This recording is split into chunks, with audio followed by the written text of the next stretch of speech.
Hi കൂട്ടുകാരെ, ചർമ്മം വെളുക്കാൻ ഒരു എളുപ്പമാർഗ്ഗം. ഇതൊരു പ്രാവശ്യമെങ്കിലും നിങ്ങളൊന്ന് ചെയ്യണേ. നിങ്ങളുടെ ചർമ്മം നല്ല ക്ലീൻ ആക്കാനും തിളക്കം വെക്കാനും സഹായിക്കും. ഉപ്പിടാതെ വേവിച്ച ചോറ് 1/2 കപ്പ്, അതിലേക്ക് പകുതി മുറി ഓറഞ്ചിൻ്റെ തൊലി, മീഡിയം വലുപ്പത്തിലുള്ള പൊട്ടറ്റോ ചെറുതായി കട്ട് ചെയ്തത്, പകുതി മുറി തക്കാളിക്ക് വേണം. പിന്നെ ഇതെല്ലാം കൂടി അരയ്ക്കാനായിട്ട് നമുക്ക് 1/2 കപ്പ് റോ മിൽക്കിൽ ഇത് അരച്ചെടുത്തിട്ട് നമ്മളൊരു അടുപ്പത്ത് വെച്ചിട്ട് നല്ലപോലെ കുറുക്കിയെടുക്കണം കേട്ടോ. ഞാനിവിടെ വീഡിയോയ്ക്ക് ലെങ്ത്ത് കൂടുതൽ കൊണ്ട് ഞാൻ എല്ലാ കാര്യങ്ങളും പെട്ടെന്ന് പറഞ്ഞു പോവുകയാണ്. പിന്നെ ഇത് കുറുക്കിയെടുക്കുന്ന സമയത്ത് നമ്മൾ തീ കുറച്ചിട്ടിട്ട് വേണം ഇത് കുറുക്കിയെടുക്കാനായിട്ട്.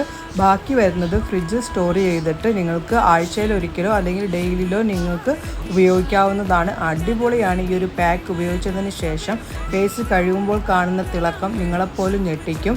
ഞാൻ ഇതുപോലൊരു പാത്രത്തിൽ വെച്ചിട്ട് അടുപ്പത്ത് വെച്ച് കുറുക്കിയെടുക്കുകയാണ് ചെയ്തത്. തീ കുറച്ചിട്ട് ഈ ഒരു പരുവത്തിലാക്കി എടുത്തിട്ടുണ്ട്. മുഖത്തിട്ടതിന് ശേഷം 15 മിനിറ്റ് ശേഷം കഴുകുമ്പോൾ കാണാം റിസൾട്ട് അടിപൊളിയാണ്.